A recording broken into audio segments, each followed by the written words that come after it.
All right, Shabbos, say good morning. Let us begin by thanking our Talmud Torah sponsors for the month of Sivan, Naftoli and Chava Tilson from Eretz Yisrael, for dedicating all the shiur and drushos this month in honor of Naftoli's chaver, Benjamin Wohl, who introduced him to the Daf. May Hashem bless us to finish the Daf Yomi cycle together and celebrate with Asim together in Eretz Yisrael. Amen. To thank Baruch Meir and Rena Dubin, may Hashem continue to protect our brothers and sisters in Eretz Yisrael, and may all of our children remain safe and complete their year of learning with a deep connection to the land and to Hashem's Torah. Amen. To thank our Week of Learning sponsors, Alan and Sherry Steinmetz, in commemoration of the yahrzeit of Alan's mother, Chaya Bas Reb Meir, and to thank Jeff and Debbie Schwartz for dedicating the Week of Learning for a successful procedure and complete recovery for Jeff. He should just have a refuah. I'll say with that, let us begin. So we are picking up today. Today's daf is Mem Daled 44.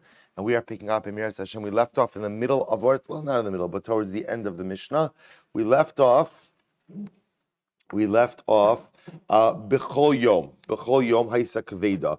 It's 2, 4, 6, 8, 10, 12, 14, 16, 17 lines up from the bottom, almost right across from Tosas Omer Rav Yehuda.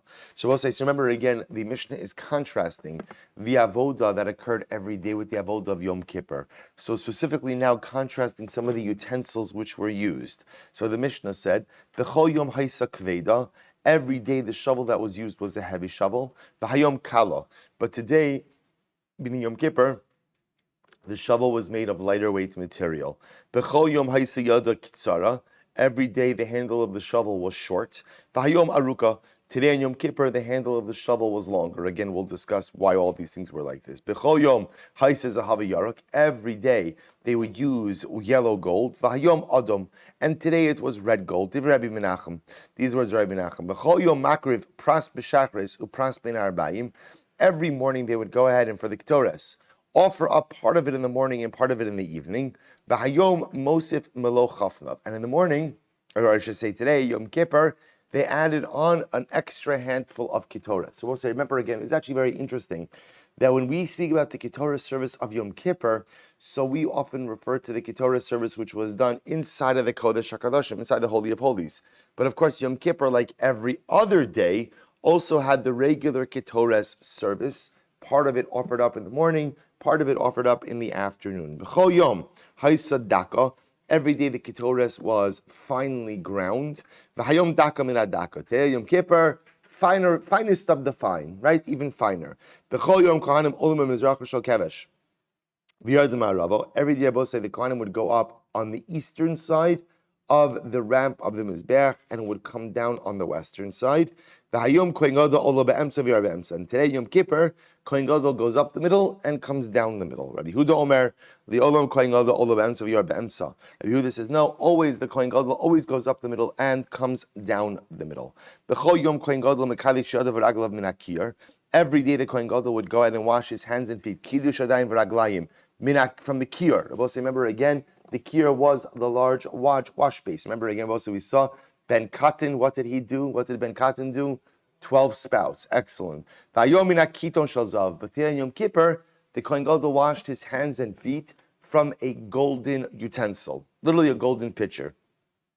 Rabbi Yehuda says, no, Kohen Gadol always washes his hands and feet from a golden pitcher. B'chol yom hayasham arba ma'arachos. This is very interesting. On a regular day, there were 4 pyres on the top of the Mizbeach, right? Remember again, now this is the outer altar, the Mizbeach HaChitzon, the altar used for animal sacrifice. On a regular day, there were 4 fires on the Ma'aracha, V'hayom Chamesh. But today in Yom Kippur, there were 5. Div Rabbi Meir, Rabbi Yossi Omer B'chol Yom Shalosh. Rabbi Yossi says, no, on a regular day, there were 3 fires on the top of them, or 3 pyres, I should say, on top of the Mizbeach. V'hayom Arba. Today Yom Kippur there were 4. Rabbi Yehuda Omer B'chol Yom Shtayim. Rabbi Yehuda says no, on a regular day there were 2. V'hayom Shalosh. And today in Yom Kippur there were 3. Good. We'll delve into each of these things. Says the Gemara, Ayv ha'ksiv v'chol adam lo yeh ba'ohamoid. So we'll say. So remember again, the Gemara now picks up on the first statement of the Mishnah. So remember again, the way the Mishnah started out was the Kohen Gadol shechts his par, right, and then receives the blood in a mizrak, in a bowl. And then the Mishnah said he gives it to a guy. Remember again, what was the guy? What was the Kohen's job? The bowl receiver? To stir it, right, to mix it, to make sure that it would not congeal. Now, I will say now, if remember again, so the mixer stands on the rovat haravi, which literally is like sounds like the fourth column of stones, or the fourth row of stones. The Gemara presupposes that the mixer is standing inside of the heichal, standing inside of the mikdash itself. So the Gemara says, one second, how could the stir be standing inside of the mikdash? After all, the pasuk says, "V'chol adam lo yeh ba'ol moed." No one is supposed to be in the mikdash. When I say the mikdash, I mean the structure right now, the ulam / heichal, when the Kohen is doing the avodah. And here, the Kohen is doing the avodah. So how could the stir be standing in the mikdash? To which the Gemara says, Amar Yehuda, Tani shal heichal. It doesn't mean the fourth row of stones inside of the mikdash, but rather ultimately again, it means outside of the heichal. So just to show you what this means is, if you look at your Beis HaMikdash, and hopefully we're going to have a full size of this in Eretz Hashem soon, but say, where is the stir standing? If you notice, there are steps when you go into the heichal. So we'll say, if you count 4 steps out of the heichal, which is 1, 2, 3, there are 3 little ones, and then the 4th one is the larger platform. That is, it's not numbered. Actually, the truth is, it's right actually by the letter Lamed Daled.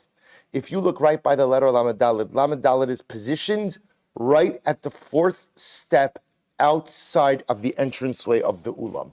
That is where the stirrer would stand. That's where the stirrer would stand. And in fact, we're going to see that's where halacha l'maisa, the Kohen Gadol would put down, remember, because the other piece we saw is that the Kohen Gadol would take the coals for the guitars from the top of the Mizbeach, he'd take it on the shovel, and then he would put the shovel down also by the Rovad Haravi.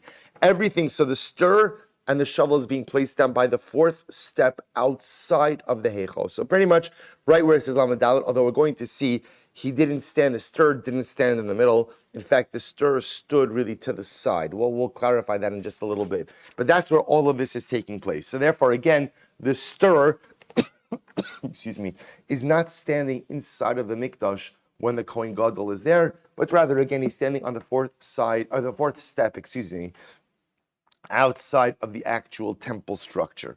Good, so it says the Gemara, Amri Yehuda Tani Shal Heichal Tan Rabbanon.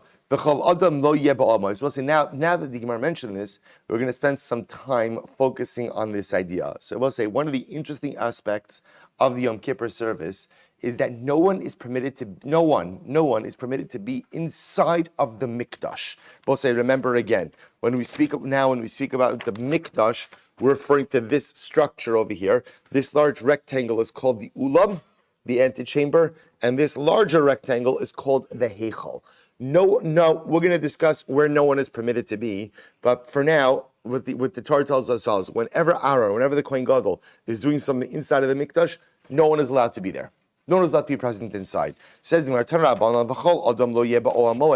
no one is permitted to be in the Ohel Moed, in the mikdash, when the Kohen Gadol is doing the avodah. Top of Mem Dalid, Yochal afilu ba'azara. That will say, you might have thought that maybe this applies to the azara as well. Maybe it applies to the courtyard. And maybe we're supposed to remember again, now also there are 2 courtyards, right? There is what we call the Ezras Kohanim and the Ezras Yisrael. Again, we don't have to get into these technicalities now, but you might have thought that no one is even permitted to be in the courtyard of the Mikdash. Talmud Lomar, Ba'oel Moed. Therefore, again, the Torah says, no, you can't be in the Oel Moed. So, Ili Ella, Ba'oel Moed Sheva Midbar.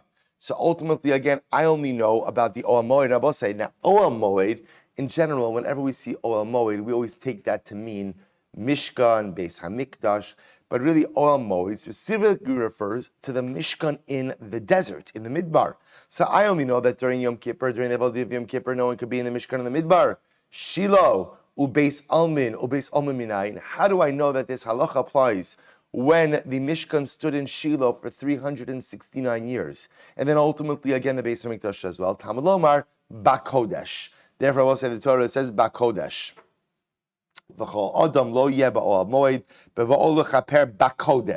So since it says Bakodesh, when the Kohen is in the Kodesh, no one else is permitted to be inside of the Kodesh. Rabbi say Kodesh is a much more expansive term than Oel Moed, whereas Oel Moed could really specifically refer to the Mishkan in the Midbar. Kodesh refers to the Beis Hamikdash in general.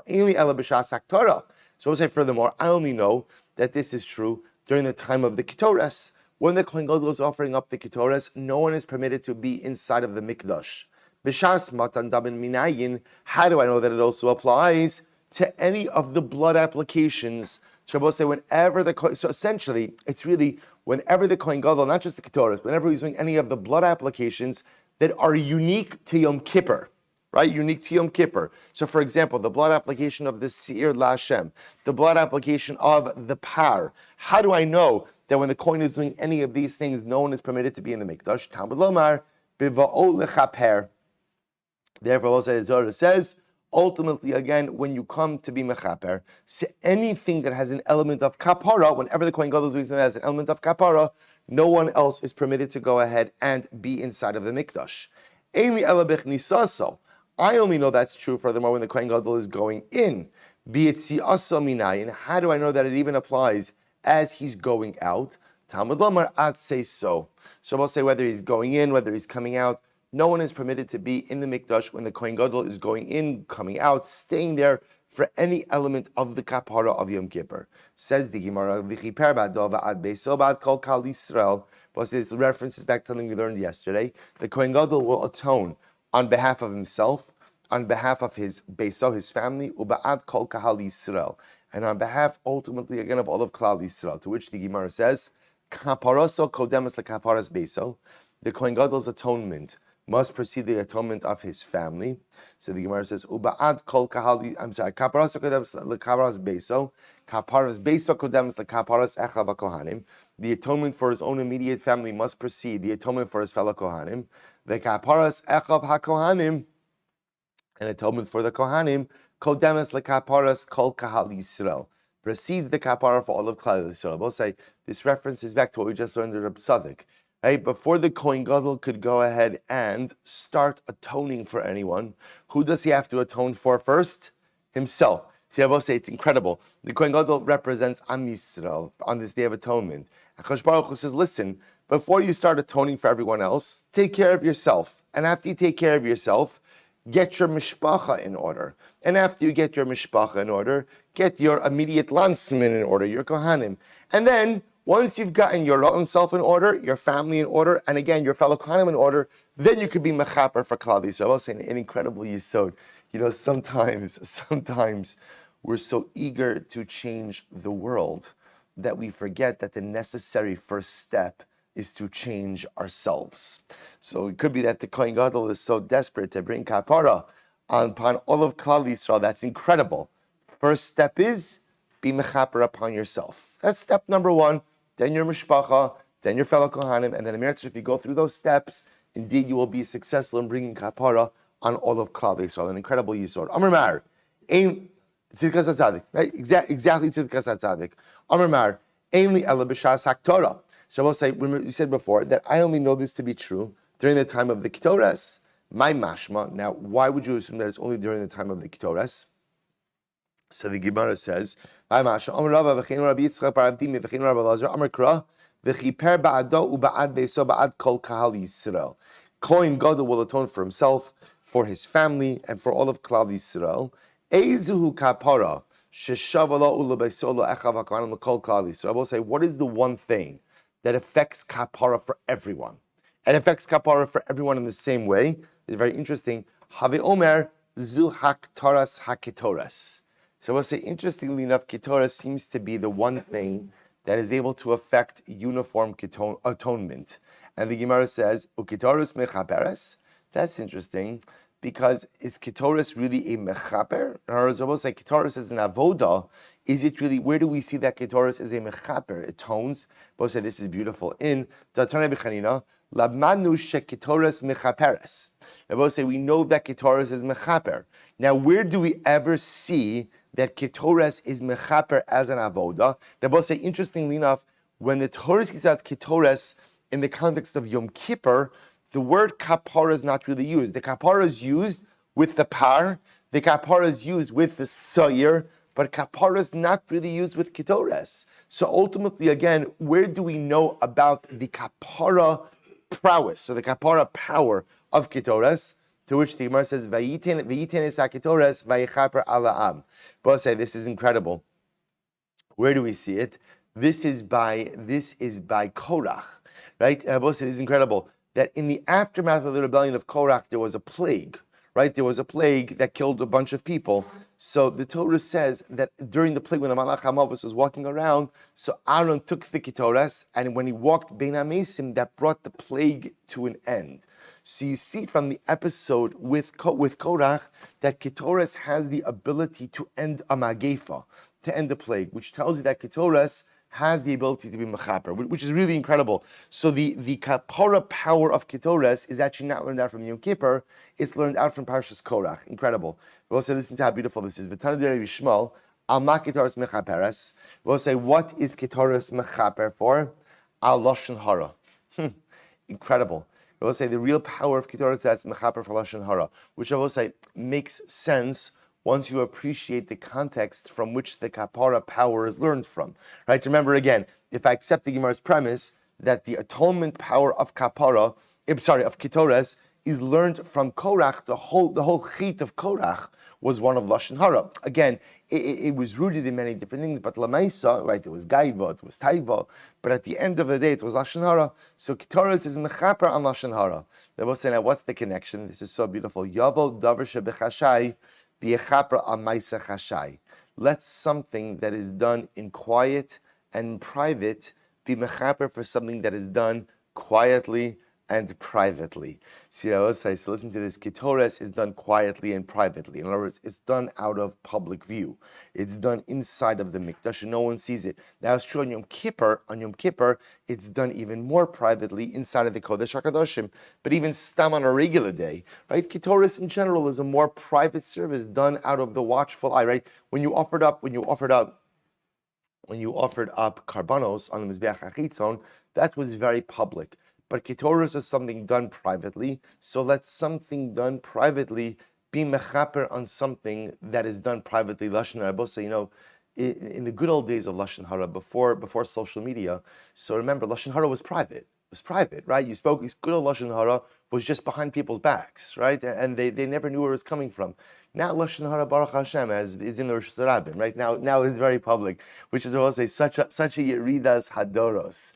Because it shows, once upon a time, it was embarrassing to speak. We all did it, but it was embarrassing.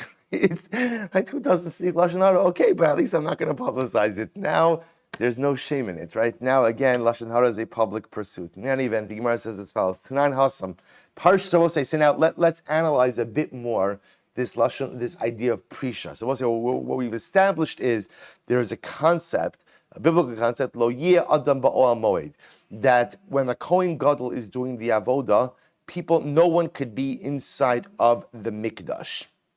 And apparently, anytime he's doing something that is kapara related, no one could be there. I both say, so what's kapara related? Well, pretty much now it sounds like everything, right? So it's ketores, it's certainly the blood applications of the dam and the shiur. Now I both say, interestingly enough, the shaila is going to be, how far out do you have to go? In other words, now that we've established that when the Kohen Gadol, which is actually interesting, so it sounds like the only thing that happens inside of the mikdash, sounds like, that doesn't have a kapara element is what? Think about it just a moment. The only thing that may not have a kapara element is the menorah. And I guess the placement of the lechem upon him also, but that's only done once a week.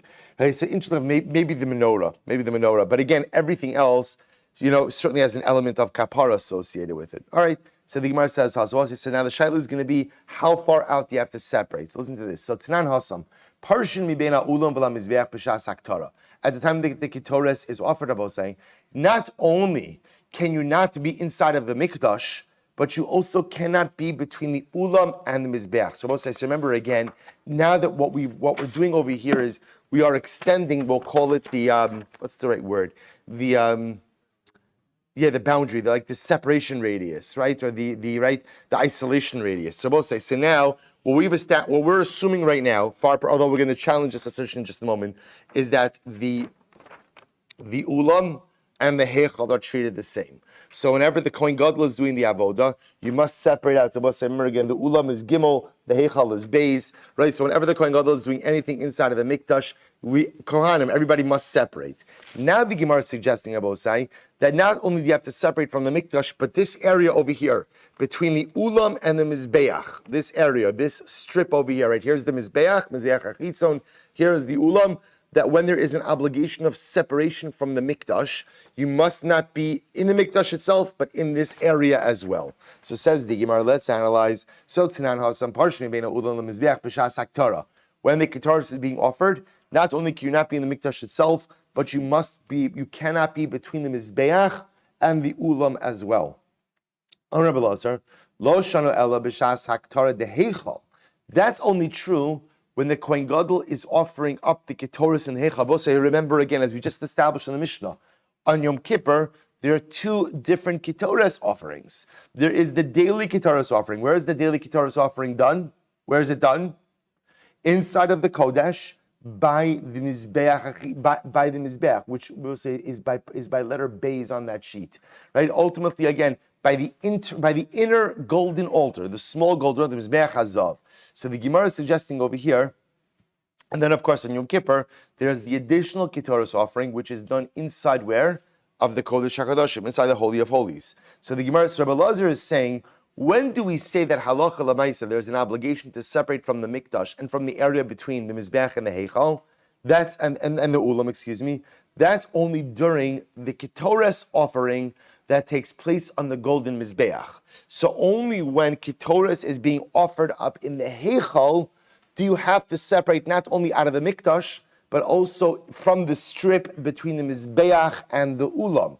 Ava b'shas haktar d'lefnai v'lifnim.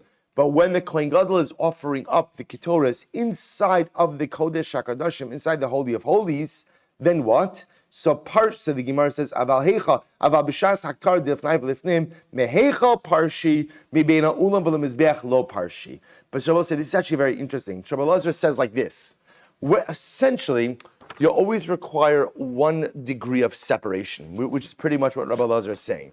So when the Ketoris is being offered up inside of the Kodesh, inside of the Heichal, which is the daily Ketoris, which is being offered up on the gold altar, that's when you have to ultimately, again, be outside of the strip. You cannot be in the strip between the Mizbeach and the Ulam.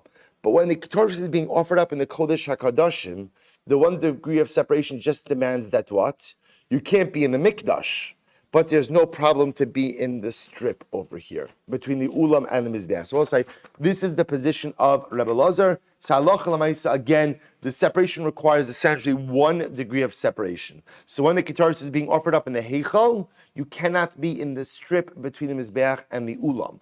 But when the Ketaris is being offered up in the Holy of Holies, the Kodesh HaKadoshim, then again, you can't be in the Heichal, but you can be in the strip between the Ulam and the Mizbeach. Incredible. So says the Gemara, Masir Ravad Bar Ava Amri Lekedi, Rabbi Yossi Omer, so we'll say Ravad Bar Ava, others are attributed to someone else. Rabbi Yossi says, Kishem Sheparshim Beina Ulam, V'la Mizbeach B'shas Haktara, Kach Parshim B'shas Matan Par, Koin Mashiach, Upar Helam Davar B'shel Tzibor, Usiya Vadas Kachavim. We'll say, so now comes on Rabbi Yossi. Rabbi Yossi says, the same way that we separate out from between the Ulam and the Mizbeach, at the time of the Ketores, so too we go ahead and we also separate out from that strip between the Mizbeach and the Ulam by other services as well. For example, I both say the blood applications of the Par Koin Mashiach, the Par Helam Davar Shel Tzibor, and the Sri Vadas Khan. So if you take a look at Rashi, Rashi says over here, B'shas Matan Par Koin Mashiach, Habo al Achas Mikol HaMitzvos, Shetabaras Atzavos. If the Kohen makes a mistaken ruling that only he followed, right? He paskin mistakenly for himself, and as a result he commits an aveira. There is a specific offering that's called the specific part that's offered. The both says the situation where the Beis Din, the Sanhedrin, rendered an erroneous ruling, and as a result, Klal Yisrael worshipped avodah zarah, and Sirei Avodas Kochavim. So both say, so again, in all of these situations, halacha l'maisa, Rabbi Yossi is saying is you can't be in the strip in between the Ulam and the Mizbeach. Rabbi Yossi says the Gemara, Ha ma maila yesh ben heichal ben Ulam v'la Mizbeach. Why is there a maila about that strip between the ulam and the mizbeach? Ela shebeheichal parshin bein b'shas haktara bein shelo b'shas haktara. Because we'll say what comes out is as follows: that from the ulam, anytime, or I should say from the heichal, anytime there's something happening in the heichal, everyone needs to be out. Right? Everyone needs to be out. Look at Rashi. Bein b'shas haktara. Kasakadaite bein b'shas haktar d'lefnai v'lifnim, bein shelo b'shas haktar d'lefnai v'lifnim, ela b'shas matan dam l'fnai v'lifnim. So we'll say, whenever there's something happening inside of the Kodesh HaKadoshim, whether again it is blood applications or whether it's ketores, halacha l'maisa, everyone needs to be out. However, mibena ulam v'lam mizbeach, from the heichal, from between the ulam and the mizbeach, ultimately again, ein parshin ela b'shas haktara. So we'll say the Gemara wants to make the following distinction. Morning. Well, I'll say the following distinction. Salach alamaisa again, when there's anything happening inside of the heichal, when there's something happening inside of the heichal, whether blood applications or ketoris, you have to be out. But ultimately, again, from the heichal. But for the area between the ulam and the mizbeach, halach alamaisa, the only time you have to be out is for ketoris. So the Gemara now is making a distinction between ketoris and blood applications. It's only for ketoras that you must vacate the strip in between the ulam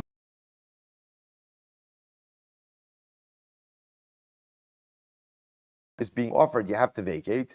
My love. Now both say, now of course, so that's fine. So now according to this approach of Rabbi Yossi, I must vacate the strip between the ulam and the mizbeach at the time for ketoras. They'll say, but now what's the shaila? Which ketoras are you referring to? Remember again, there are two ketoras, right? There's ketoras of the Kodesh HaKadoshim, there's ketoras of the Heichal. So the Gemara says, my love, b'shas haktara, d'fnai v'lifnim. Are you not referring to ultimately again the ketoras that's being offered up in the Kodesh HaKadoshim? And even when it's being offered up in the Kodesh HaKadoshim, you must vacate the strip in between the ulam and the mizbeach. To which the Gemara says, "Lo b'shas haktar de heichal." No, not necessarily. So referring to the ketoras of the heichal, right? Not so the daily ketoras. So I will say, so essentially, again, the Gemara is suggesting this: all you ever require is one degree of separation. So if the ketoras is being offered up lifnai v'lifnim in the kodesh hakadoshim, you just can't be in the heichal, but you can be in the strip between the ulam and the mizbeach. But if ketoras is being offered up in the heichal, you must vacate the strip in between the ulam and the mizbeach as well. Ihaki, if that's the case. Ma maila. If that's the case, and the Gemara says, what's the maila? V'sulo, would this be the only difference? Ha ika ha maila. The ilu meheichal parshi bein b'shas haktara didei bein b'shas haktara d'lifnai v'lifnim the ilu mibena ulav v'lemizbeach lo parshi ela b'shas haktara deheichal. Ultimately, I will say there's a fundamental distinction that ultimately, again, when it comes to the heichal itself, we go ahead and vacate it no matter what's happening. But for ultimately, again, the strip for the mizbeach, the strip between the mizbeach and the heichal, we are only going ahead and vacating it when the actual ketoras of the heichal is being offered up. To which the Gemara says, "Hakatani ela shebeheichal parshin bein b'shas haktara bein shelo b'shas haktara." But the Gemara says, but it says that for the heichal, ultimately again we vacate the heichal whether the ketoras is being offered up or not being offered up. When bein ulam and mizbeach, but between the strip between the ulam and the mizbeach, amud beis, ein parshin ela amud beis ela b'shas haktara. Only at the time that the ketoras is being offered up. V'ha'ika ha'mayla, but there is another distinction.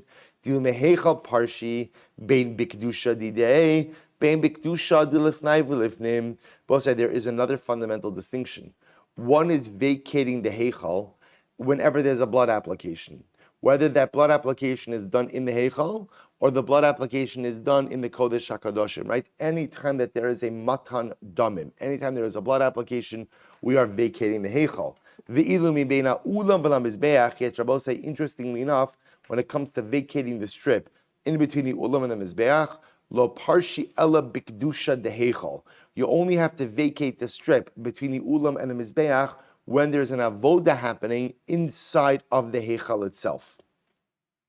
Says the Gemara, Amarava, Shem Prisha Achasi. It's all called, right? It's all called, or as I will say, the Gemara suggests that on a certain level, we call this all one Prisha.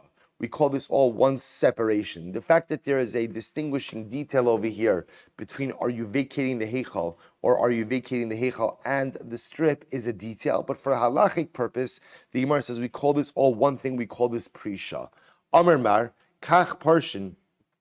I'm sorry, Amar Hashem prisha achasi. Amar mar kach parshin. This is how we separate. This is how we vacate the area. B'shas matan par koin mashiach upar helam davar shal tzibor.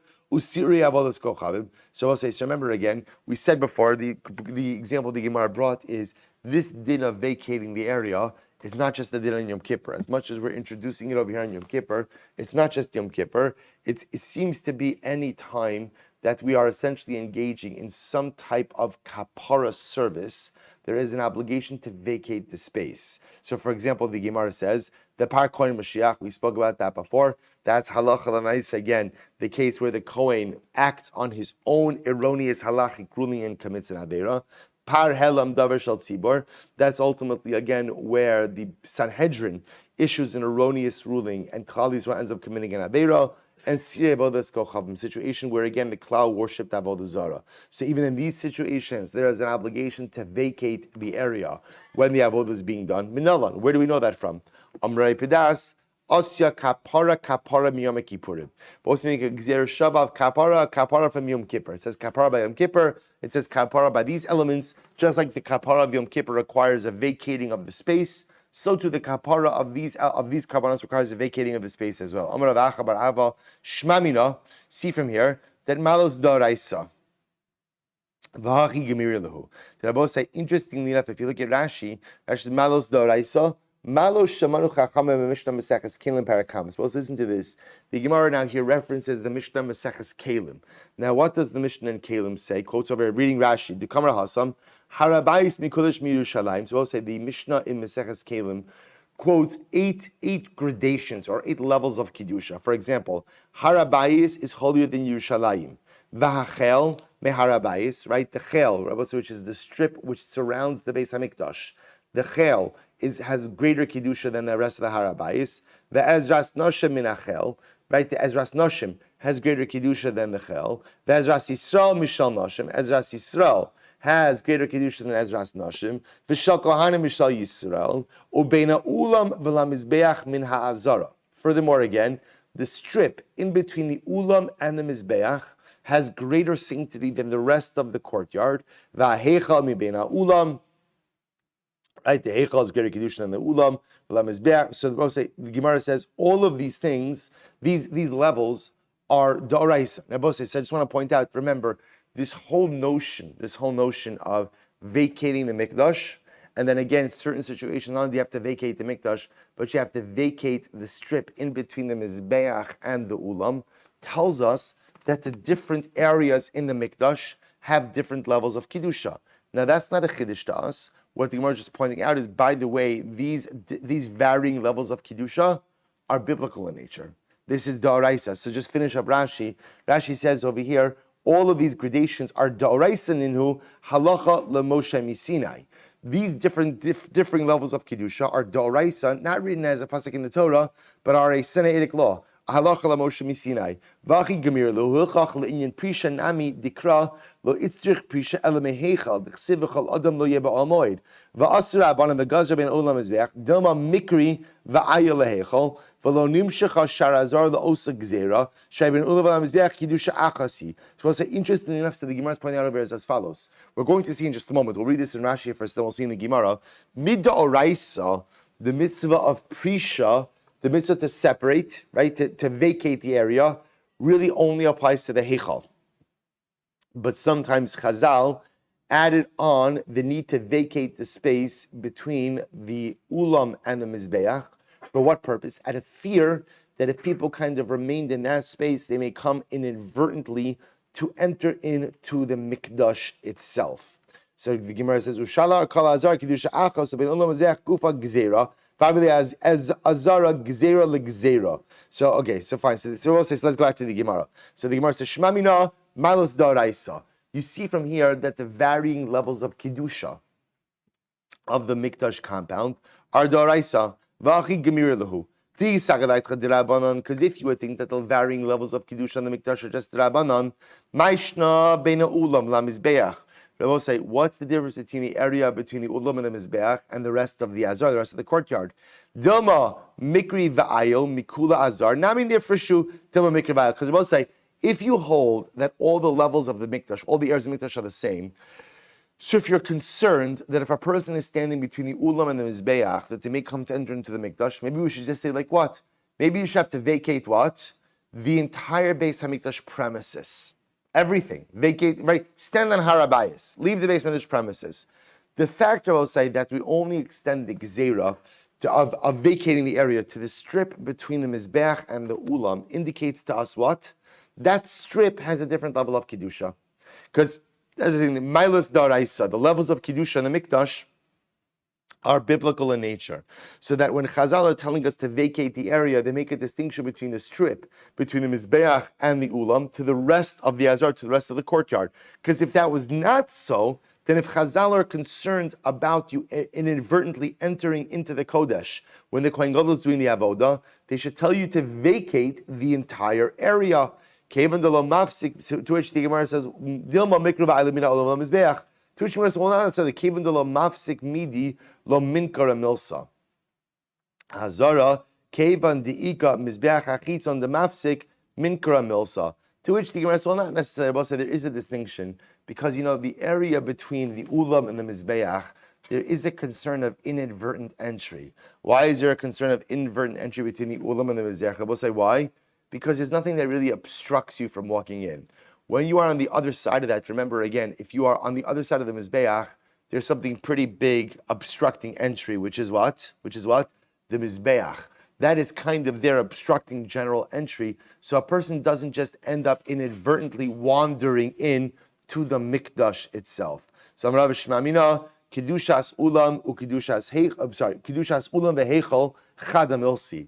We'll say this is actually quite fascinating. The Gemara says something else. Rava says, but you see something else, by the way, that the Kedusha of the Heichal and the Ulam are really one and the same. I will say, remember again, we've got our Heichal, and our Ulam. So Rava just says, you see from here, in this whole discussion, I will say, what do you see?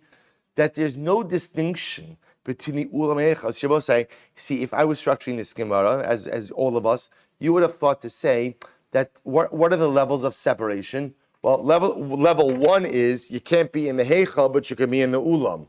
Level two is you can't be in the Ulam, but you can be in the strip, right? In the strip between the Mizbeach and the Ulam. And level three is you can't even be in the strip.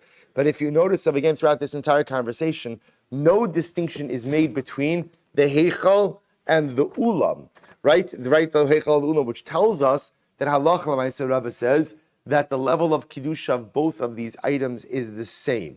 So the Gemara says, because if you would think that the Ulam and the Heichal are two different Kedushos, then Ulam Gufei Gezerah, V'nekom V'nigzar Gezerah Legezerah. See, Rabbi said, because remember, this is incredible. If the Ulam was a separate Kedusha than the Heichal, then Rabbi said, what would that mean? That would mean like this. When there is an obligation of separation, right, of the separation, you can't be in the Heichal, but you can be in the Ulam. And now what? Chazal are going to say, now not only can you not be in the Ulam, but you have to be in the strip, and now not only can you be in the strip, but you have to vacate the strip. That's too many Gzeros. So the fact that essentially we treat this entire area of the Ulam and Heichal like one Kedusha indicates to us that in the Milas, right, in the biblical Milas, in the biblical gradations of Kedusha, there is no distinction between the Ulam and the Heichal. To which the Gemara says, not people, Kohanim. Remember, it's an important point. I will say, when we're speaking about the din of vacating the area, this is Kohanim. Yisraelim, remember, and even Leviim are never entering into this area, right? The most they can do is maybe fill up parts of this courtyard. So when we speak about, thank you for the clarification. When we speak about vacating the premises, we're speaking about Kohanim, who normally would have license to be in the Ulam and the Heichal, cannot be there when any part of the kapara surface is taking place. To which the Gemara says, lo, to which the Gemara says, lo, ulam ubeina ulam v'lam mizbeach chad kedushahi, heichal v'ulam shtei kedushas. To which the Gemara says, it's not true. In fact, the area between the area of the ulam and beina ulam mizbeach is one area. Supposed to be actually interesting. The Gemara says, the area of the ulam and the strip between the Mizbeach and the Ulam, that's one Kedusha. That's one Kedusha. But the area between the Ulam and the Heichal, in fact, is another level of Kedusha. Say for say, it turns out that the areas of Kedusha go like this. There's the area, really it's the area of the Kodesh HaKadoshim, right? That's level 1. Level 2 is the rest of the Heichal. Level 3 is the Ulam, and the strip in between the Ulam and the Mizbeach, that's really level 3. And then ultimately, again, the rest of this courtyard, the Ezras Kohanim, then the Ezras Nashim, so on and so forth. Rabbosai, before we go weiter, what's ta'alacha with this obligation of separation? Right, Rabbosai, this is a big discussion. So now what we've established through this sugya is the need to vacate the premises at the time that the Kohen Gadol is doing the avoda inside of the mikdash. We've also established what type of avoda does it apply to? What type of avoda? Kapara avoda, right? Anything that has an element of kapara, of atonement associated with it, no one is permitted to be in the mikdash when halacha l'maisa the Kohen Gadol is doing his thing. I didn't mean doing his thing, doing the avoda. Now, both say, now the shiloh then becomes, how much do you have to vacate? So listen to this. So the Rambam, this is actually brought down. Let me read. First, there's the halacha. Of. Okay, let me read to you. It is brought down in two places in the Rambam. It's brought down in Hilchos Avodos Yom Kippurim, Perek Dalet Halacha Beis, and Hilchos Tamidin Umusafin, Perek Gimel Halacha Gimel. Let me read to you first from Rambam Hilchos Yom Kippurim. B'shas Haktara Sakitoris Pekodesh Hakadoshim. At the time when the Kohen Gadol is offering up the Ketores in the Kodesh Hakadoshim, Kol ha'am parshim min ha'heichal bilvad. Kol ha'am. I will say again, Kol ha'am means the entire nation, but who does it really refer to? Kohanim. The Kohanim cannot be in the heichal. You can't be in the heichal at the time that the Kohen Gadol is doing the ketores inside of the Kodesh HaKadoshim. However, ve'einan parshim min beina ulam v'lam mizbeach. But they need not separate from the strip between the ulam and the zech. So also I want to point out, it says follows. So essentially, when the Kohen Gadol is doing the avoda in the Kodesh HaKadoshim, you cannot be in the heichal. But you can be in the strip in between the Mizbeach and the Ulam. That you could be in that area. Why, says the Rambam? Shein parshin mi beina Ulam v'la Mizbeach, because the only time you have to vacate the strip between the Ulam and the Mizbeach is Ella b'shas haktara beheichal b'chol yom or b'shas matan damen beheichal k'mo shemana b'hilchos. So I both say, essentially the way the Rambam paskins is, there is only one degree of separation that is necessary for atonement services. So when the Kohen is doing the Ketores in the Kodesh HaKadoshim, the one degree of separation demands that what? You can't be in the Heichal. But you can be in the strip in between the Mizbeach and the Ulam. However, when the Kohen Gadol is doing the Ketores in the Heichal, when he's doing the Ketores in the Heichal, or for that matter again, any of the blood applications of Yom Kippur in the Heichal, it's not just Yom Kippur, by the way, any time you're doing blood applications, let's say the Bar Helam Davar Minat Sibor, the Karbanos we spoke about, then Halacha Lamaisa, you cannot go ahead and be in the strip. So essentially, I will say, when atonement is happening in the Holy of Holies, the Kodesh HaKadoshim, you can't be in the Heichal. But when atonement is happening in the Heichal, not only can you not be in the Heichal, but what? You can't be in the strip in between the Ulam and the Mizbeach as well. So always one degree of separation, one barrier, one degree of separation required from wherever the atonement service is happening. And the Rambam writes the same thing in Hilchos Tamidin Umusaf and Perek Gimel Halacha Gimel. Both say that was Hilchos Avodos Yom Kippurim Dalid Beis. You should look at these Rambams because they're really quite fascinating. And now again, Rambam, same idea. Hilchos Tamidin Umusaf and Gimel Be'esha Maktirin Aktores Beheichal.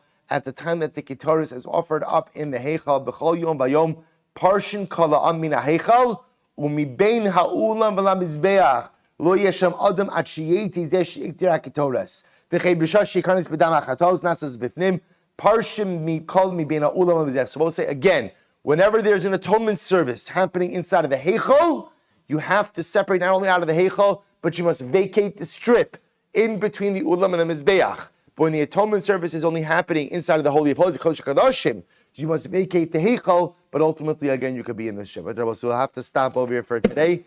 Shkech, I will say again, Incredible sugya. Now at least we know the halacha of hafrasha, and Amir will continue with the rest of the sugya tomorrow. Shkoyach.